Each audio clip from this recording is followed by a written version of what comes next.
D'Orbair Arneal Óige na Gaeilge an Creat Dhearbhú Cáilíochta le Fóram na Óg mar as takeíochta le caighdean an Obair Óige a Iosú fod fad na sé chundé. Is airde tá a gceist le Dhearbhú Cáilíochta na próses macnamhaach ar caighdean ar go dibre onas go gléimiid leis nó go bheosamid é. Cuireann Creat Dhearbhú Cáilíochta Fóram na Óg grúpaí Óige Gaeilge ar a gcumas le macnú a dheanú ar na ngréithe is éifeachtaí den Obair Óige agus na ngréithe ar a féidir fiosú a dheanú orthu. Má chéintíonn dó grúpa deach chleachtas tríd dhá rialachas, cumarsáid éifeachtach agus sábhailteach na ránpáirtithe agus na fórne a chur chun cinn, deantar Dhearbhú Cáilíochta ar a chud ibre hana féin.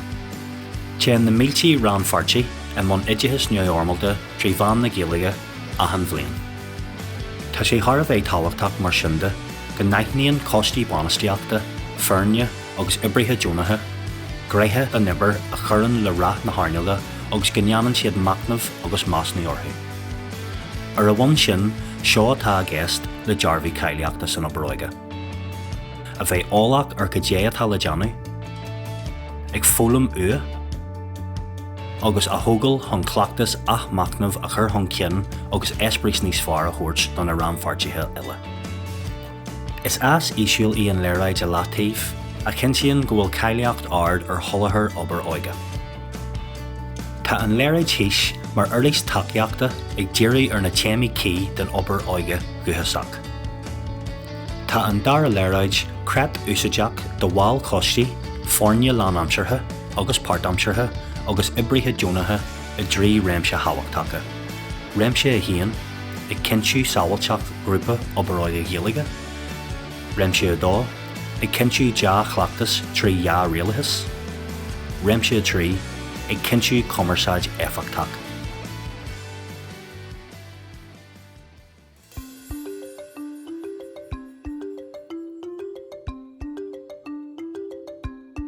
Múnla Obair Óige Dhúchasach. Pobal. Tá caidreamh tréan an idir Obair Óige Dhúchasach agus infrastruchtúr an phobal Gaeilge a Gcoitinne. Forbraíonn, comhoibrion agus buineann Obair Óige Dhúchasach léasás, géalscoil na áitiúla agus eagraíoch orbatha pobal a más an gráthghine. Teanga. Is í an Gaeilg an príomhmhó cumarsáide san Obair Óige Dhúchasach. Jaman seo an teanga a ngáinniú a síl sóisialta na níní óga, ag cruthú tearman so hangolaíochta tomthathe a chothíonn féinnealacht agus daimh leis an teanga. Caidreamh. Trí ránpháirteach san Obair Óige Dhúchasach, chuirtear daoine óga ar a gcumas cardas a dheanú le daoine, chomh maith le tuiscinnte orbairt ar caras deach caidreamh le pír nó duine fásta an. Politeacht agus ránpháirteacht. Deanann na dúchalainn stairla tugad futhú ag pobal na Gaeilge a dúsgart na hÉireann, daoine óga a ghlachan páirt san Obair Óige Dhúchasach a chumasú le bheith ránpáirteach an ngriabhthas politiúil. Caithítear forbairt na scileanna factasaíochta agus chumasú pobal trí bheim a chur ar na smaointeoireacht critiúil. Curthaige. Caithíonn an Obair Óige Dhúchasach úsáid sóisialta na Gaeilge taobh le curthaige neormalta le haghaidh tógáil caidreamh agus an ólam. Curthaige soch hangolaíoch, esprasach, tomthach. Úineoireacht. Aithníonn daoine óga gur gá factasaíocht agus abhagadeacht a dheanú ar son spásna don Obair Óige Dhúchasach.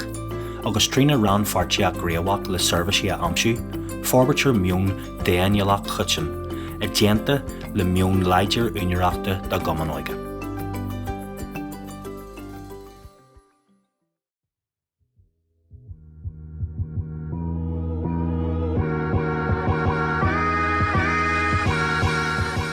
Cinntiú sábhailteacht grúpaí Obair Óige Gaeilge. Argument inis ar na dóianna a gintíonn ar grúpaí sábhailteacht na ránpháirtithe le linn gréamhaíochtaí Obair Óige. Grinníosaítear na fórne lánamseartha, páirtamseartha agus ibrithe dúnathe eile an Arneal na Gaeilge. Cólíníonn grúpaí Gaeilge polasaithe agus nósanna imeachta ábhartha, cuid an údar Indigenous agus Fóram na Óg ina másc. Bei na fórne eile an Arneal na Gaeilge ilte is solarthar seirbhísí ar ard caighdean. Chomhlaíonn na grúpaí eile, másnaithe, risce agus seacanna cosanta Fóram na Óg. Cúlánaitir masnithe risca ahan gréimeacht idir lava ag fórne obair Óige. Bei ilúint gar chabharach ag na fórne obair Óige ile. Anéis is féidir macna bhíanú go dé talajanú ag grúpaí obair Óige le sáilteach grúpaí a cinsiú. Ag cinsiú deach chleachtas trí dhá rialachas. Argaimiid anéis na dóianna a ginsíonn an grúpaí deach rialachas a sulathar obair Óige chéalaige. Tá báil chostí ilte agus tuigeann siad a rólanna agus a bhreagraachta. Cólíonn ar an grúpa riachtanas rialathatha agus dlíthúla an údaras idithas.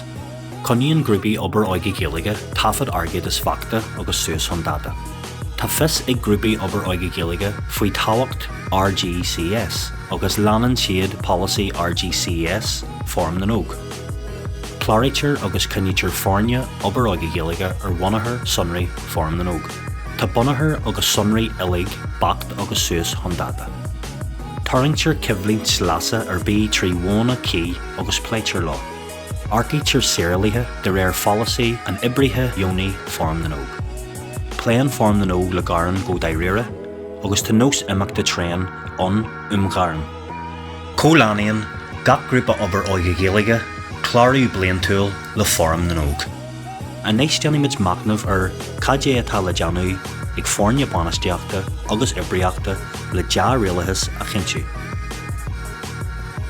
Ag cinsiú commerceáid éifeachtach. Argaimiid anéis ar na dóianna a ginsíonn ar an grúpaí commerceáid éifeachtach a sulathar obair Óige chéalaige. Féadann na grúpaí obair Óige chéalaige córáigras fórsnach ar bí agus cimsíar iad a listí seoltaí Fóram na Nóg. Cinsíonn Fóram na Nóg go bhfuil teismóirí, cíbhnaí ar an eolas faoi gréimeachtar obair Óige chéalaige ratha agus a leithéid sa tothaí. Cólíonn commerceáid ar bí filtíthe ag Fóram na Nóg le policy áirithe chosint agus sonraí. Scabaitear imeachtaí rathaile agus bliantúla seaachnú na hairneala trí listí, seoltaí agus mol digiteach Fóram na Nóg.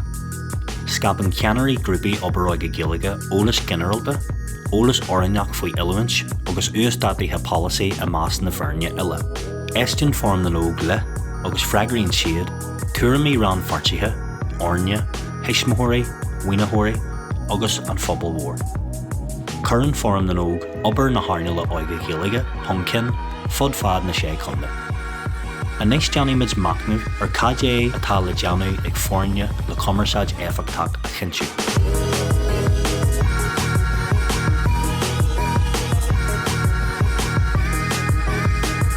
Tá Fóram na Nóg tiomanta ar son fás agus forwards na hairneala spreagala seo.